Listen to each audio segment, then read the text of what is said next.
Buenas tardes. En esta grabación voy a continuar con los exámenes del curso 21-22 con el segundo de los exámenes propuestos en la primera convocatoria de febrero. Vamos a empezar con la primera situación, que aunque no quiera ser reiterativo, pero siempre sabéis que abarca hasta los temas 1, 2 y 3, que serían, digamos, dos grupos. Y me dicen que en el TFG presentado por una estudiante proponía analizar las diferencias en los comportamientos estereotipados autopercibidos por hombres y mujeres que ocupan puestos de liderazgo. Y para ello lo que aplica es una muestra de líderes el inventario, aplica, perdón, a una muestra de líderes el inventario de roles sexuales que presenta dos dimensiones, la dimensión instrumental y la dimensión expresividad, que son los datos que veis que aparecen aquí, asociados a los roles de masculinidad y feminidad respectivamente.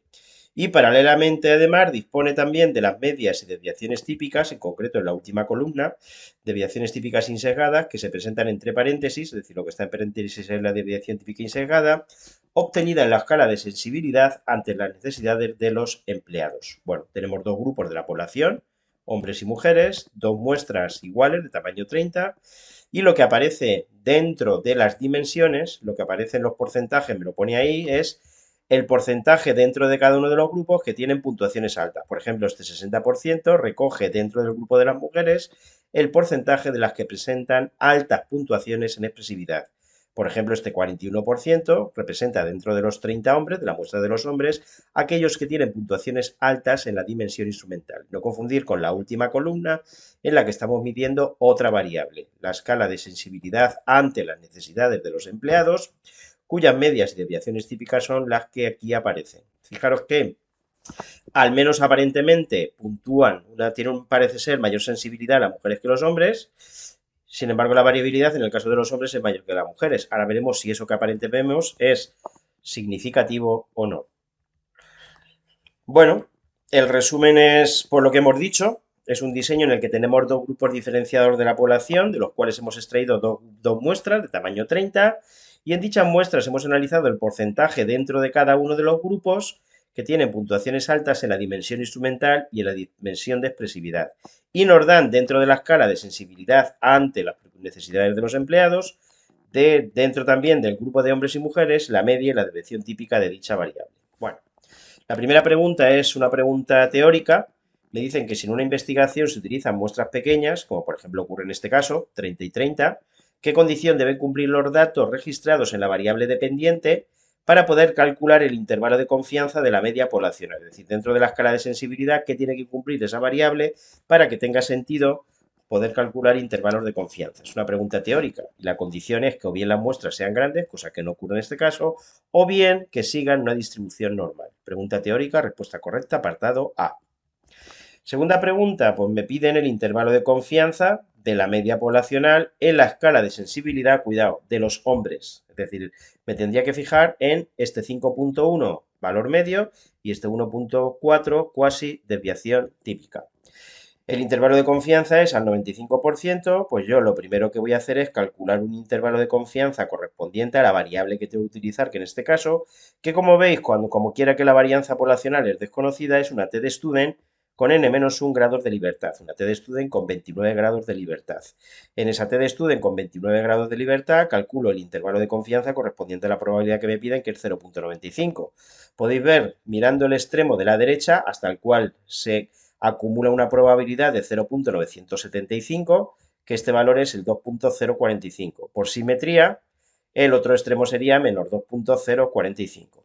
Posteriormente voy a calcular el sigma y, es decir, el error típico del estadístico que utilizo, ¿vale? Entonces, para calcular sigma y, fijaros que tengo dos opciones, o Sn-1 entre raíz de n, o Sn entre raíz de n-1. Me adecuo a lo que me dan en el problema.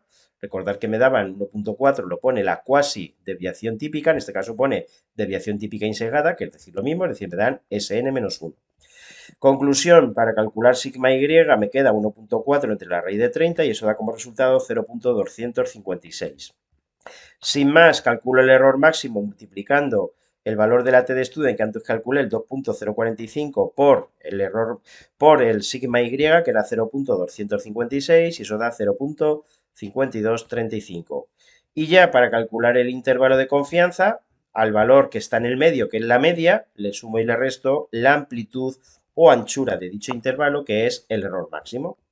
Me queda haciendo las operaciones, yo he cogido con dos decimales, 0,52, que el intervalo de confianza tiene como extremos 4,58, 5,62. Respuesta correcta, salvo como siempre algún problema de redondeo, es la B. La tercera pregunta me dicen que si con un nivel de confianza del 99%, es decir, algo más ambicioso, el investigador quiere analizar si existen diferencias significativas en la sensibilidad ante las necesidades de los empleados entre hombres y mujeres, es decir, quiero ver si existen diferencias entre los dos grupos, ¿qué es lo que qué estadístico tendría que utilizar? Bueno, pues la duda, si os vais para ver si existen o no diferencias significativas entre la media de los dos grupos, como quiera que las muestras son independientes, pues tendría que bien utilizar el estadístico de la T asumiendo que las varianzas poblacionales son iguales, o tendría que calcular el estadístico de la T para dos muestras cuando la varianza es distinta. Pues esa es la duda. ¿Las varianzas poblacionales son iguales o son distintas? Pues eso es lo que tengo que evaluar. Para saber la respuesta correcta en la B o en la C, tengo que evaluar si existen diferencias significativas entre las varianzas de los dos grupos. Y eso hago. Para ver si existen diferencias significativas entre la varianza de dos grupos, pues tengo que calcular el estadístico del contraste, que es una F, dividiendo la cuasivarianza, del primer grupo entre la cuasivarianza del segundo.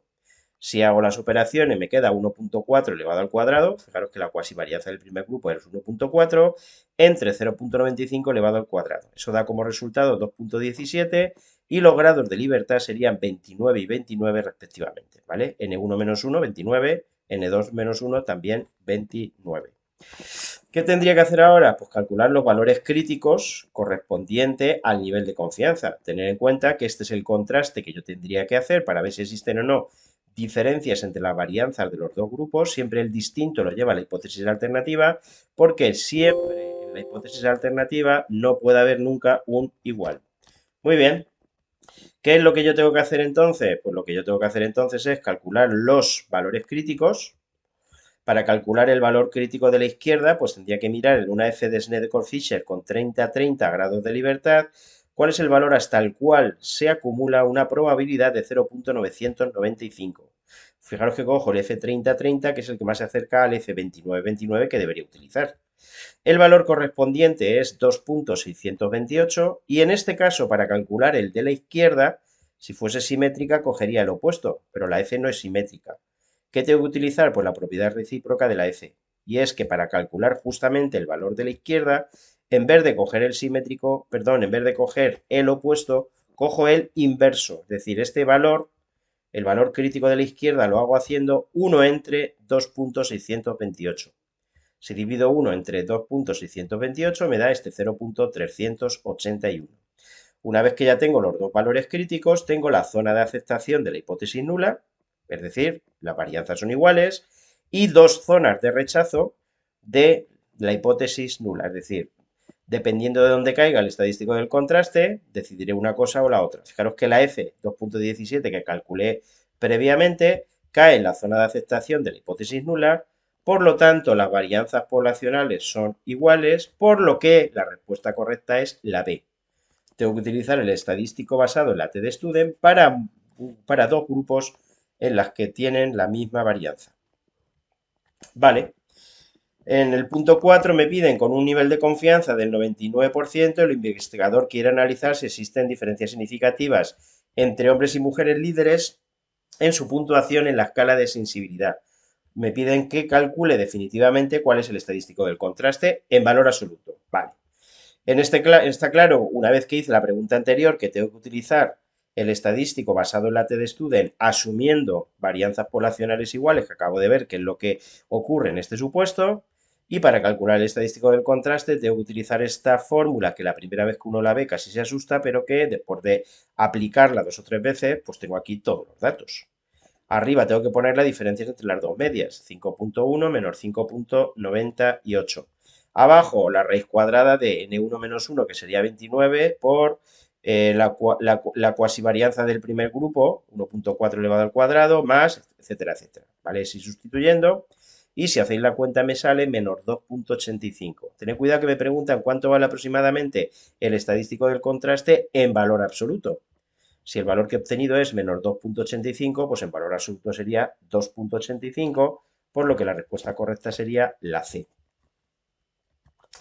Quinta pregunta, me dicen ahora, si en el contraste de hipótesis anterior el estadístico del contraste hubiese sido 2,23, que fijaros que no es el que me salió, ¿vale? Me dicen que si hubiese salido 2,23, ¿cuál es el nivel crítico más aproximado? Bueno, lo que tengo que tener claro es que en el contraste anterior es un contraste bilateral, porque lo que yo estoy evaluando es si la media de los hombres es igual o es diferente que la media de las mujeres, siempre la hipótesis alternativa es el distinto, nunca el igual. Por lo tanto, al ser un contraste bilateral voy a tener dos valores críticos. Y voy a tener, también es importante, en relación con el valor del estadístico del contraste, tendré hacia adelante una de las primeras partes del nivel crítico porque la otra estará hacia la izquierda.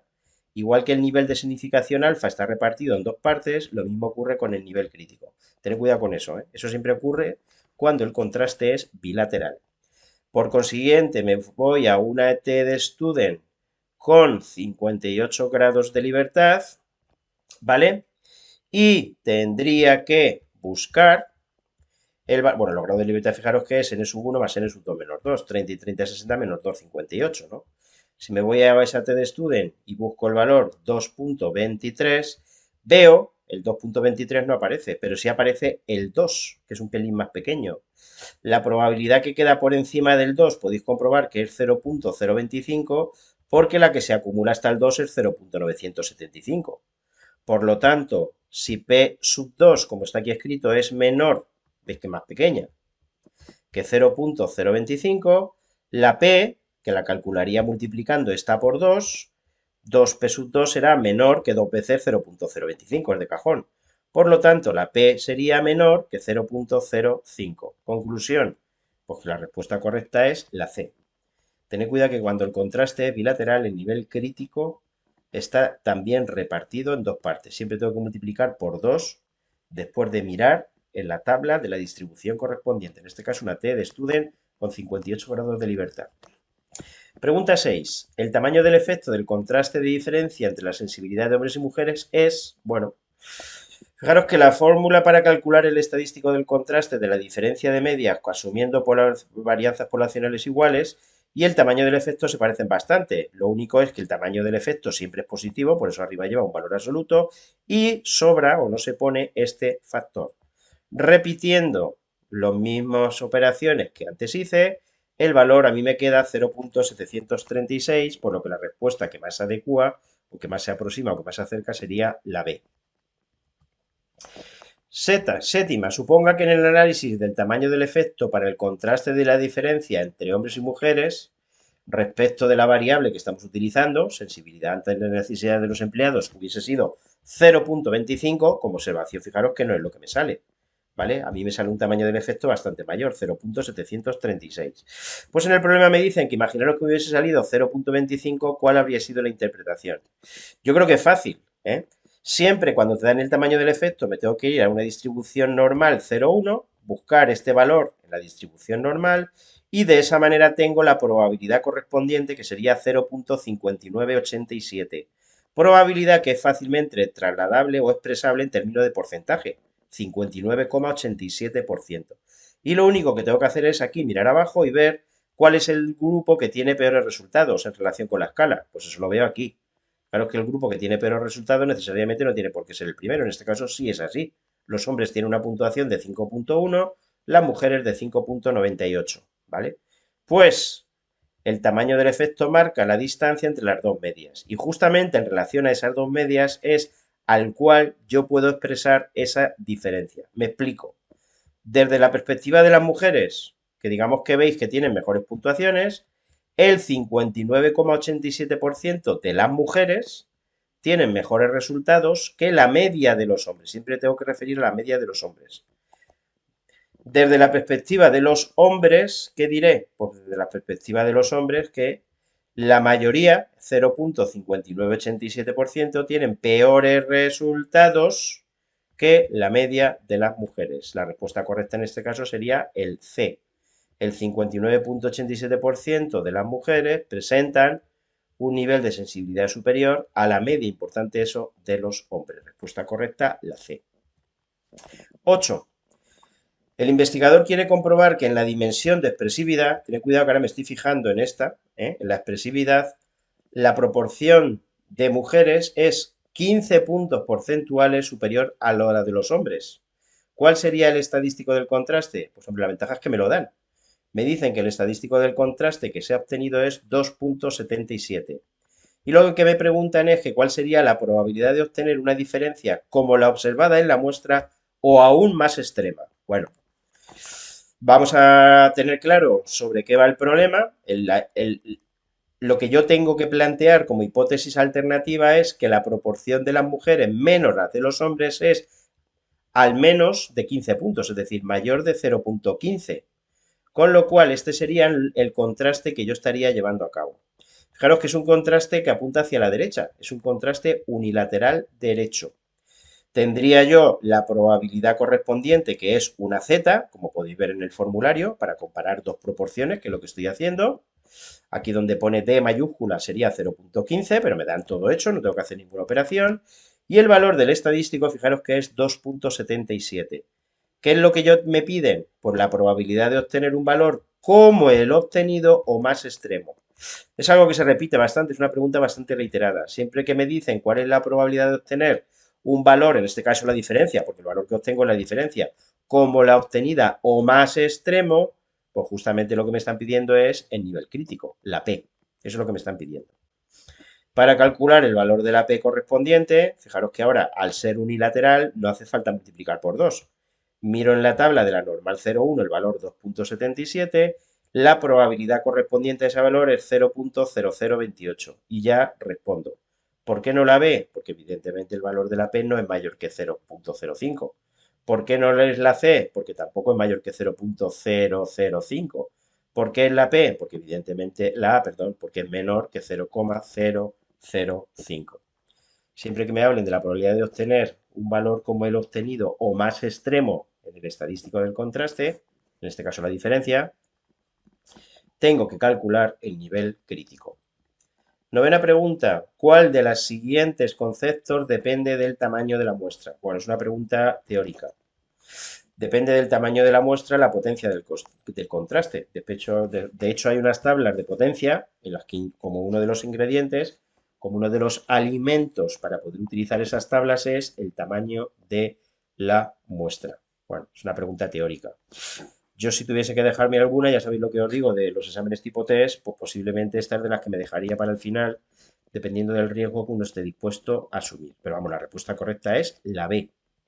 El tamaño del efecto no depende del tamaño de la muestra porque se supone que para que tenga sentido el tamaño del efecto, las dos poblaciones tienen que tener una variabilidad igual, misma varianza, y además no depende del tamaño de la muestra siempre que se mantenga una proporción similar. Y está claro que el nivel de confianza no, porque el nivel de confianza, digamos, que es lo que yo estoy dispuesto a fijar que está relacionado con el alfa, que es el nivel de significación, que está a su vez relacionado con el error de tipo 1. Pasamos a la segunda situación. Me dicen, aplicando tres métodos de educación compensatoria a tres muestras aleatorias de una determinada población, me dan la suma de cuadrados intra, la media cuadrática inter y la media cuadrática intra. Eso es lo que me dan. Bueno, resolución. Pues como las muestras son aleatorias, han sido elegidas al azar, lo que asegura el supuesto de independencia. Se trata de un diseño con tres muestras independientes, los tres tipos de educación a los que yo someto a cada uno de los grupos, por lo cual es un diseño intersujetos. Y hay un único factor que es el método de educación compensatoria seguido, que tiene tres niveles. Está claro que tendría que resolverlo siempre que tengo más de dos grupos mediante una ANOVA. Y siempre para calcular el estadístico del contraste tengo que dividir la media cuadrática del factor, en este caso la media cuadrática inter, entre la media cuadrática del error, la media cuadrática intra. Porque en la media cuadrática intra hace referencia a la variabilidad debida a los elementos que se producen dentro de cada uno de los grupos o de cada uno de los niveles y que no son expresables precisamente por el nivel, sino que son factores o situaciones intrínsecas o propias de cada individuo. Con menos rollo, pues lo que yo haría es para calcular la tabla ANOVA correspondiente de la primera casilla, afortunadamente no tengo que hacer nada. De la segunda casilla, tampoco. Fijaros que no me dan las razones básicas, sí que me dan las sumas de cuadrados, alguna de ellas, y me dan las medias cuadráticas. Con lo cual, lo que yo voy a hacer es tirarme directamente a intentar, que me voy a ver qué voy a poder hacer con la tabla ANOVA. Es bastante típico, sobre todo en los supuestos de un examen, en los que un alumno no tenga que pasar por todas las pantallas previamente. ¿Vale? Tengo que tener claro que en este caso la fuente de variación son las debidas al propio factor, la intra, que sería el error, y luego está el total. Relleno con los datos que yo ya tengo. Fijaros que con los datos que yo ya tengo, la suma cuadrática intra valdría 81 y me dan la media cuadrática del factor, que vale 40, y la media cuadrática del error, que vale 3. ¿Qué es lo que yo tendría que hacer ahora? Pues hombre, lo que yo tendría que hacer ahora, en primer lugar, es que dentro de los grados de libertad, el primero sí que lo sé, porque el factor tiene 3 niveles, como aquí hay que poner A-1, pues tendría que poner 2. Pero esta casilla a la que yo he llamado Y y esta otra a la que he llamado X, pues no sé cómo calcularla, ¿no? Ahora viene la pregunta, ¿qué tendría yo que hacer? Fijaros que yo normalmente para obtener este 40 divido X entre 2. ¿Qué creéis que tengo que hacer entonces para calcular la X? Pues tendría que multiplicar el 40 por el 2. 40 por el 2, que como veis es 80. Me voy a asegurar de que lo he hecho bien. ¿80 entre 2 vale 40? Claro que sí. En la segunda fila me dan este 81 y me dan este 3. Fijaros que yo en la práctica lo que hago es dividir el 81 entre este elemento para que me salga este 3, como os he puesto aquí. 81 entre 3 igual a I. ¿Qué hago entonces en este caso para averiguar lo que vale la I? Tened cuidado, que si voy muy rápido yo diría, pues multiplico 3 por 81. No, lo que tendría que hacer es dividir 81 entre 3, ¿vale? No sé cómo andéis en ecuaciones, pero lo que tendría que hacer es dividir 81 entre 3, que me da ese 27. Podéis comprobar que 81 entre 27 efectivamente vale 3. Cuidado, ¿vale? Bien, lo siguiente que voy a hacer entonces es calcular los totales, ¿vale? Calcular las medias cuadráticas y calcular por último el estadístico del contraste dividiendo la media cuadrática del factor, que sabéis que lo que cuenta es la varianza o la variabilidad debida al factor, 40 en este caso, entre la variabilidad o varianza debida al error, que son aquellos elementos que aunque ocurren no pueden ser explicados a partir del factor. 40 entre 3, en este caso el valor de la f, 13.33, y los grados de libertad son, como veis, 2 y 27 respectivamente. Empezamos a responder a las preguntas que me hacen. La pregunta décima dice, sabiendo que el modelo ANOVA es equilibrado, ¿cuántos sujetos hay en cada uno de los niveles? ¿Cómo respondo eso? Pues hombre, yo creo que es fácil. Una vez que ya confeccioné la tabla ANOVA, fijaros que en la última fila, aquí lo que aparece es n-1. Por lo tanto, yo ya sé que el total son 30. Como el modelo es equilibrado y tengo 3 grupos, pues en cada grupo tendrá que haber 10. Por lo tanto, en cada uno de los grupos hay 10 sujetos. Hay 10 alumnos a los que apliqué el primer procedimiento de educación compensatoria, otro grupo de 10 que apliqué el segundo y otro grupo de 10 a los cuales apliqué el tercero. Onceava pregunta. Sabiendo que las muestras de los métodos de educación compensatoria han sido obtenidas al azar, el supuesto de independencia, pues no es necesario comprobarlo. Siempre que las muestras se obtengan al azar, el supuesto de dependencia queda confirmado, ¿vale? Cuidado con eso. El suceso, el supuesto de independencia se cumple siempre que las muestras hayan sido obtenidas al azar. Pregunta también teórica. Doceava, ¿cuál de las siguientes hipótesis es la correcta? Bueno, pues tengo que tener claro que siempre que se lleva a cabo mediante la tabla ANOVA, lo que yo estoy contrastando es si el factor, en este caso el tipo de educación compensatoria, es o no significativo. Y esa sería la hipótesis alternativa. ¿Cómo calibro yo que es significativo? Pues viendo que hay diferencias entre la media en al menos una pareja de grupos. Por lo tanto, si la hipótesis alternativa es que existen diferencias entre las medias de al menos una de las parejas de los tres grupos, pues la hipótesis nula es siempre igual, que las medias son iguales, que es otra manera de decir que el factor no es significativo. Conclusión, que la respuesta correcta sería, como veis, la B. 13ª pregunta, el estadístico del contraste y el nivel crítico valen aproximadamente, hombre, el estadístico del contraste valdría 13.33, con lo cual ya me daría para responder que la respuesta correcta es la A. No obstante, me he entretenido en calcular el nivel crítico, y como podéis ver, efectivamente el nivel crítico es menor que 0.005. 14ª pregunta, los resultados indican que las diferencias entre los tres métodos de educación compensatoria no son significativos, para el nivel del 99%, pero sí para el 95%, son significativos para un nivel del 99,5%. Bueno, lo que tengo yo que tener claro es que el estadístico del contraste que me sale es 13.33 y antes, cuando estuve investigando con la FDStude en F2.27, el último valor que viene, que es 0.995, el último valor que viene, ¿vale? Sería el 6.986, es inferior al 13.33. Por lo tanto, el nivel crítico, el p-valor correspondiente al estadístico del contraste es menor que 0.005, con lo cual es significativo a un nivel del 99,5% y, por cierto, cualquier otro menor. Por lo que la respuesta correcta sería la C. 15. Con un nivel de confianza del 95%, si denominamos A, B y C a los tres métodos de enseñanza compensatoria y queremos comparar la media del método A con la media de los métodos B y C tomados conjuntamente, ¿cuál sería el valor del estadístico del contraste obtenido mediante SFE? Bueno, hay que tener claro que el coeficiente de SFE precisamente se calcula cuando las diferencias son significativas, es decir, cuando el test es significativo. Digamos que el factor tiene relevancia en cuanto al aprendizaje que provocan. En este caso, esta es la fórmula del coeficiente de SFE, fórmula que es bastante más simple del aspecto que da. A menos 1, pues lo tengo, vale 2. La F, no confundir con la F que veis aquí en la tabla nova, es la F crítica, que antes calculé y que vi que valía 3.316. La media cuadrática intra también la tengo. La media cuadrática intra, la media cuadrática del error, fijaros que valía 3. Y lo único que me falta es este sumatorio, en el cual n sub i es el número de individuos que hay en cada uno de los grupos. Ya vi en una de las preguntas anteriores que era 10. Y el C sub i depende de la comparación que yo vaya a llevar a cabo y que es la que os voy a explicar.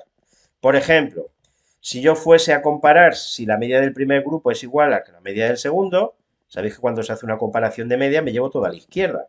Pues en este caso el C sub 1 valdría 1, el C sub 2 valdría menos 1 y el C sub 3 valdría 0. Si fuese a comparar en este caso si hay diferencias significativas entre el primero y el tercer grupo, llevándomelo toda a la izquierda, C sub 1 valdría 1, C sub 2 valdría 0 y C sub 3 valdría menos 1. Si fuese a comparar el segundo y el tercer grupo, si hay diferencias significativas entre los resultados que consigo aplicando el segundo y el tercer grupo, pues esto es lo que me quedaría. Y por si alguien todavía no lo ha entendido, para calcular el C sub i tengo que ver los números que hay delante de cada una de las medias. Delante de la primera media, pues aquí fijaros que no hay ninguno, un 0. Delante de la segunda, delante de mu sub 2, pues un 1. Y delante de mu sub 3, pues un menos 1. No es ninguna de estas tres la que me piden. La que me piden ahora es el sumatorio correspondiente a esta comparación. Si el primer método provoca los mismos resultados que la media que provocan los otros dos. Esto es lo que me dicen. Y en este caso, para llevármelo todo a la izquierda, el primero que hago es el 2 que está dividiendo, pasarlo multiplicando, y después el mu sub 2 y el mu sub 3 que están sumando, que son positivos, pasarlos restandos o negativos. Esto es lo que me quedaría, ¿vale? 2 mu sub 1 menos mu sub 2 menos mu sub 3. Por lo que los C sub i correspondientes valdrían 2 menos 1 y menos 1. ¿Cuánto valdría entonces el sumatorio de los C sub i cuadrados entre n sub i? Pues sería 2 al cuadrado, que es 4, dividido entre 10, más menos 1 al cuadrado, cuidado, menos 1 al cuadrado es 1, no es menos 1, menos 1 al cuadrado, que es 1, dividido entre 10, más, otra vez más, menos 1 al cuadrado, que es 1 entre 10, es decir, sería 4 entre 10, más 1 entre 10, más 1 entre 10, 6 entre 10, o 0,6. Sustituyendo todos los valores, me queda que el valor que determina el coeficiente para esta comparación es 3.455. Como veis, la respuesta correcta sería la A. Ya que estamos, aprovechamos para indicar el significado de ese valor. Esa sería la media que tendría que haber para que la diferencia fuese significativa. A partir de ese valor, imaginaros que me saliese en un caso concreto la media 3,1, pues no sería significativa esa diferencia, pero si me saliese, por ejemplo, 4,2, sí sería significativa. Vale. Pregunta 16. En una ANOVA de dos factores, cuando la interacción no es significativa, ¿qué es lo que hay que hacer cuando la interacción no es significativa en una ANOVA de dos factores? Pues rehacer el análisis. Y sabéis lo que hago es que la línea correspondiente a la interacción se la anulo a la línea correspondiente al error. Eso es lo que se hace. Es preciso rehacer el análisis focalizándolo solo en los efectos principales. Sabéis que cuando hay dos factores, en las fuentes de variación son el factor A, el factor B, la interacción y el error. Cuando la interacción no es significativa, se acumula al error y exclusivamente veo si cada uno de los factores son significativos. Pregunta correcta, la B. 17. Al aplicar una ANOVA, el supuesto de que las covarianzas entre todos los niveles del factor sean iguales entre sí, se ha de cumplir, pues es en el modelo de un factor con muestras relacionadas. Eso es lo que tenéis que aprenderos. Cuando las muestras son relacionadas, es cuando se tiene que cumplir el supuesto de que las covarianzas entre todos los grupos sabéis que se corresponden con los niveles del factor, tienen que ser iguales entre sí. Y pasamos al último de los supuestos, ¿vale? Es una situación en la que vamos a enterarnos bien de lo que nos dicen. Es bastante sencilla. Me dicen, sabemos que la radiación solar es un componente absolutamente necesario para generar vida vegetal mediante la fotosíntesis. En este contexto, un estudio evaluó el efecto de la radiación solar, que sería la variable X, en un rango de valores entre 0 y 65. Fijaros que aquí las unidades van de 0 a 65, en realidad los datos son el más pequeño 2 y después 64, en unidades arbitrarias. Unidades arbitrarias significa que no me especifica cuáles son las unidades, sobre la producción de biomasa Y durante un periodo de 8 meses. Yo creo que los datos son bastante sencillos. Mirando la propia tabla y cuando yo lo represento, pues evidente veo algo que yo creo que todo el mundo sabía. Cuanto mayor es la radiación solar, mayor es la cantidad de biomasa que se genera, porque mayor cantidad de fotosíntesis las propias plantas son capaces de realizar.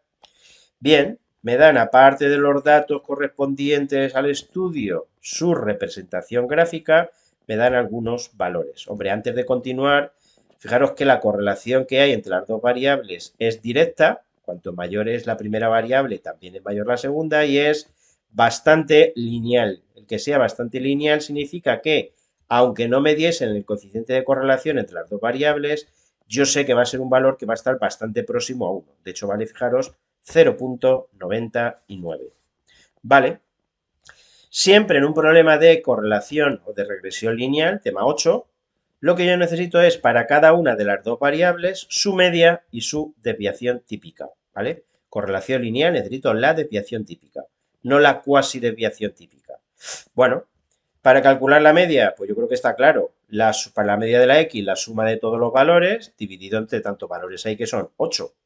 Pues no hace falta ni que los cuente porque me lo dan contado. La suma de todos los valores es 230, pues si divido entre 8, eso me sale 28,75. ¿Qué haría ahora para calcular la media de la segunda variable? Pues análogamente, la suma de todos los valores, en este caso de la biomasa, que vale 271, dividido entre los 8 valores que tengo de biomasa, y eso me da una media de 33,875. ¿Qué haría para calcular la desviación típica? Pues lo primero es saber que la desviación típica es la raíz cuadrada de la varianza. Y para calcular la varianza voy a utilizar esta segunda fórmula. No la de la izquierda, voy a utilizar la de la derecha. La varianza es la media, siempre que veo sumatorio entre n es la media de los cuadrados menos el cuadrado de la media. Pues esa fórmula es la que voy a utilizar sin que se me olvide que la desviación típica es la raíz cuadrada. La suma de los cuadrados, en el caso de la x, es 10.172 dividido entre 8, menos la media que calculé antes elevada al cuadrado, 21,09. Y análogamente con la desviación típica de la variable y, que sería, como veis, 26,83. Hombre, con los datos que me dieron aquí, fijaros que se tarda muy poco. ¿Qué haría yo en el caso de que estos datos no me los diesen? Pues vamos a hacer aquí una parada, me voy a la calculadora y os lo voy a explicar cómo hacerlo con la calculadora de una manera que yo creo que también es rápida. Por eso lo voy a explicar. Sobre todo si estos datos de aquí no me los diesen. Bueno, me voy al menú de la calculadora, le doy a alfa menú y me voy al modo estadístico. Voy pasando con el joystick hasta que llegue al modo estadístico, que en esta calculadora está en el 6. Tecleo en el 6 y voy a utilizar el modo 2, correlación lineal. Fijaros que esto me queda la ecuación de una recta, igual a A más BX. El 3 sería para hacer una correlación cuadrática y el cuarto logarítmica. Yo me quedo en la 2. Doy al 2 y empiezo a meter los datos de la variable correspondiente. Empiezo por los datos de la X, el primer valor, como veis, es el 2, el siguiente valor sería el 6, el siguiente valor es el 12, me he equivocado, he puesto el 13, no pasa nada, le voy dando al igual, el 12, el 21, el 31, el 41, que es el siguiente valor, 53 y el último, que sería el 64. Una vez que ya metí los valores de la X, subo con esta flecha, me voy a la segunda columna, que es la columna de la Y. El primer valor es el 1, el siguiente es el 4, el 12, el 21, el 30, el 37, el 57, el 64 y el último es el 75. Una vez que ya he metido los datos, los 8 datos, ¿veis? Que los he puesto bien, los 8 datos, borro la pantalla y para recuperar justamente la media y la desviación típica, os digo dónde se busca. Está en la tecla de opciones, que está aquí, ¿lo veis? Tecla opciones, le doy al 2 y ahí me salen, pues mogollón de datos, ¿no? La media de X, pues 28,75, ¿no? La media de Y, avanzo con el joystick y aquí está la media de Y, 33,875. ¿Dónde está la desviación típica de X? Pues aquí es donde hay que tener cuidado. Hay que tener cuidado porque en esta calculadora, vamos, en la mayoría de las calculadoras yo lo digo, pero en esta en concreto, la desviación típica, SX, la llama con sigma. Fijaros que sigma X es 21,09 SX. Es decir, que en esta calculadora, cuando quiera calcular la desviación típica, es sigma. ¿Mm? Si sigo bajando, aquí me encuentro con SX. Tened cuidado, ¿eh? No es esta. Esta es la cuasi desviación típica. No la voy a necesitar para nada, pero si la necesitase, esa sería. Y en el caso de la Y, la desviación típica, sigma I, pues 26,83, que quiero que veáis que es el mismo valor que hemos obtenido. ¿Vale? Presentación con diapositivas desde la diapositiva actual. Seguimos avanzando y ¿qué es lo siguiente que necesito? Pues lo siguiente que necesito es la ecuación de regresión que indica la relación que hay entre las dos variables. Es una recta, como veis, tiene un número multiplicando por x, la pendiente, más otro número que se llama la ordenada en el origen o el intercepto. Para calcular el coeficiente de correlación, fijaros que lo que tendría que hacer es dividir la covarianza de las dos variables que yo no he calculado entre la desviación típica de cada una de ellas. ¿Vale? El RXY me lo daban, 0,99. Para calcular la B, pues lo que haría es multiplicar ese valor que me daban, 0,99, por ese Y entre ese X, por 26,83 entre 21,09, ¿no? Y eso daría 1,26. Y por último, para calcular la ordenada en el origen, el B sub 0, pues lo que tendría que hacer es la media de Y menos el B que acabo de calcular, este 1,26, por la media de la X. Y eso da menos 2,44. Os voy a explicar también cómo sacar esos coeficientes de la recta de regresión e incluso el coeficiente de correlación si no me lo diesen.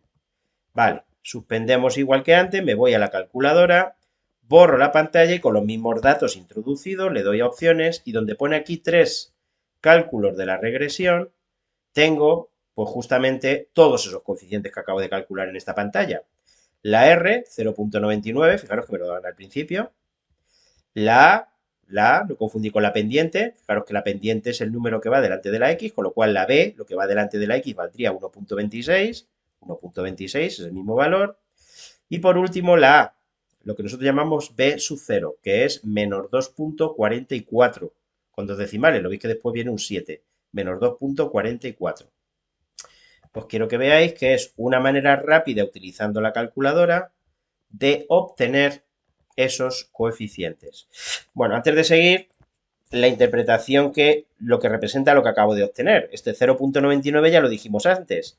Este 0,99 lo que me indica es que los datos están muy alineados. Dicho de una manera que hay un índice muy alto de correlación lineal entre las dos variables. Además, correlación lineal positiva. Dicho con otras palabras, cuanto mayor cantidad de radiación solar hay, mayor cantidad de biomasa son capaces de generar las plantas, ¿no? Bien. ¿Qué representa la B, este 1,26? Pues este 1,26 lo que representa es por cada unidad que aumenta la X, lo que aumenta la variable Y. Es decir, que por cada unidad de radiación solar más que haya, habrá 1,26 unidades más de biomasa. Esto es lo que representa la pendiente. Y por último, el B sub 0 lo que representa es la ordenada en el origen. La ordenada en el origen o el intercepto, que es el valor que le correspondería a la variable y, caso de que la variable x valiese 0. Hay muchos problemas en los cuales no tiene sentido calcularlo, porque en este caso, si la variable x valiese 0, si no hubiese radiación solar, la cantidad de biomasa está claro que sería 0 en este problema. Claro, como lo dicen al principio, sabemos que la radiación solar es un componente absolutamente necesario para generar vida vegetal. Vale. Pregunta 18. Si se pone a prueba la hipótesis de que en la población, estamos hablando de la población, beta es igual a 0, es decir, que el coeficiente de correlación, el coeficiente, la pendiente de la recta de regresión valiese 0, ¿cuál sería el estadístico del contraste? Entonces, bueno, aquí os he puesto todos los estadísticos de los contrastes que se pueden llevar a cabo. Lo más normal es que lo que yo vaya a evaluar es que sean significativos. Por ejemplo, que la correlación en la población, por eso utilizo letras griegas, sea significativa, que el coeficiente de la pendiente en la población, por eso pone beta y no b, letra griega, sea significativo, es decir, distinto de 0, y que la ordenada en el origen, también en la población, por eso pongo b sub 0 en vez de beta sub 0 en vez de b sub 0, sea distinto de 0. Estos son los tres contrastes que se llevan a cabo para estudiar si algún coeficiente es significativo.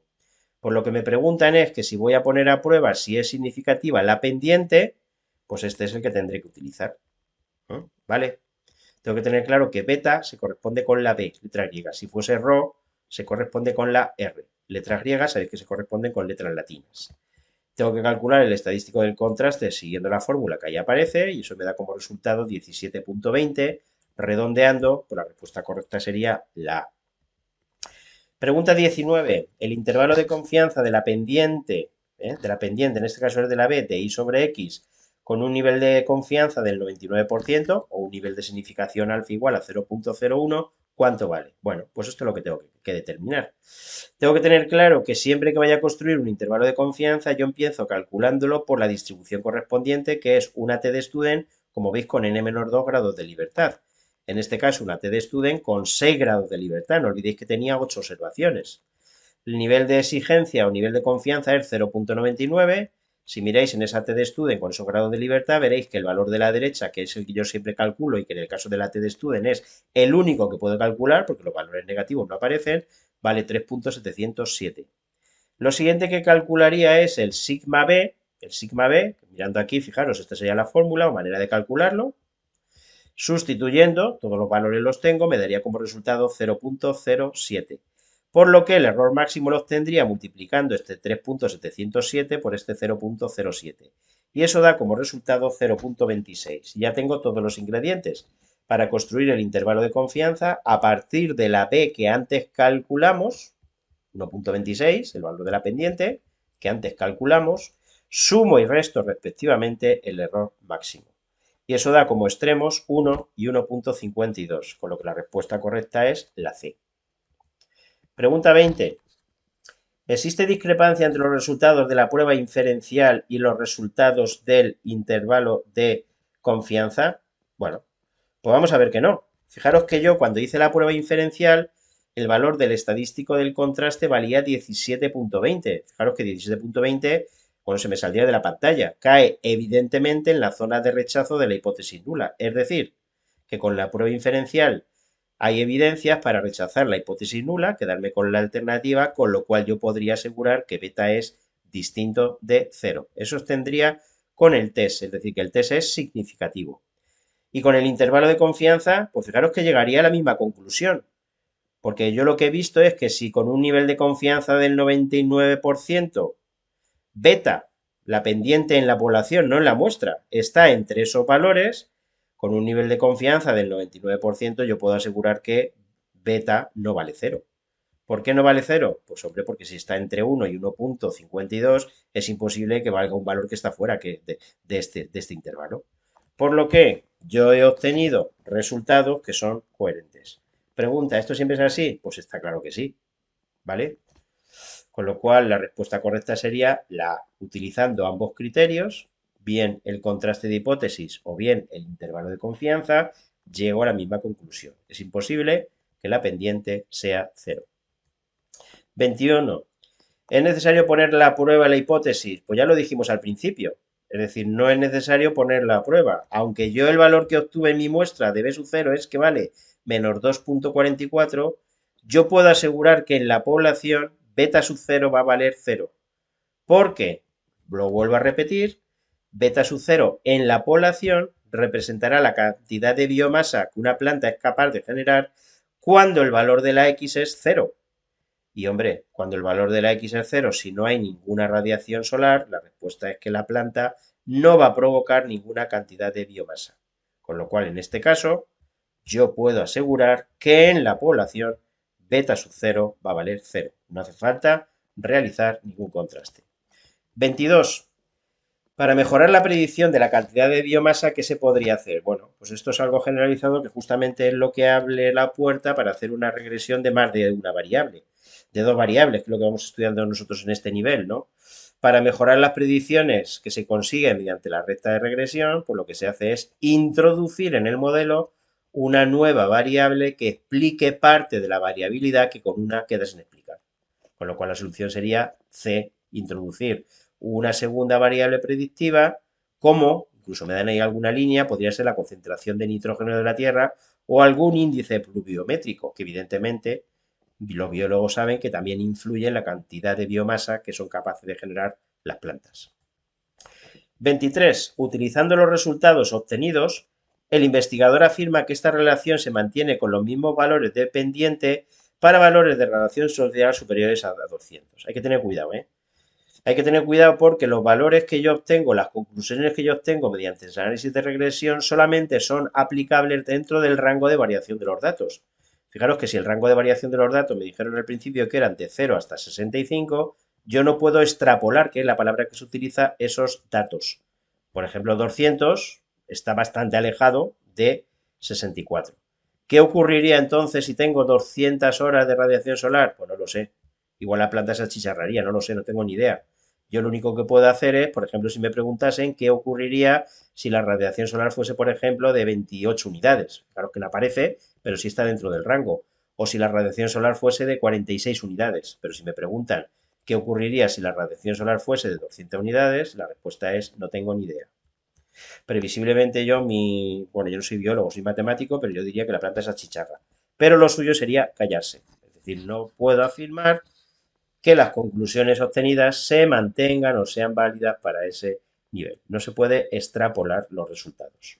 Respuesta correcta, la B. 24.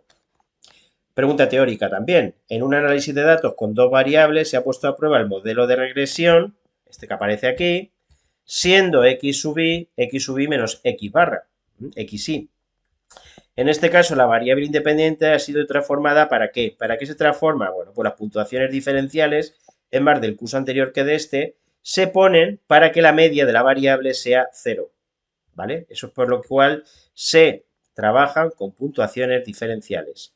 Si fuesen puntuaciones típicas, es para que además de que la media sea 0, la desviación típica valga 1. Y eso de media 0, desviación típica 1, seguro que os suena a qué? Pues a normal, a z. Pues por eso se tipifica, ¿eh? Dentro de la tipificación, el primer paso que está aquí es referir las puntuaciones a la media. ¿Para qué se refieren las puntuaciones a la media? Pues para que la media sea 0. En el caso de la regresión, cuando la media vale 0, cuando las puntuaciones están referidas a la media, el intercepto, la ordenada en el origen, desaparece. Y por último, la 25. En la situación 3 introducimos como variables predictoras, además de la X, la concentración de nitrógeno y la variable pH del suelo, pues ya tendríamos evidentemente una regresión múltiple. Y lo que me dice es que tendremos que calcular el coeficiente de determinación múltiple ajustado según la fórmula. Bueno, pues es una fórmula que viene corregida en el formulario, que es esta que aparece aquí, donde cae el número de variables independientes. Si tuviese, en el caso de introducir estas dos nuevas variables, tres variables independientes, pues me quedaría n menos 4. Por lo tanto, la respuesta correcta sería la C. Y hasta ahí hemos terminado este segundo examen.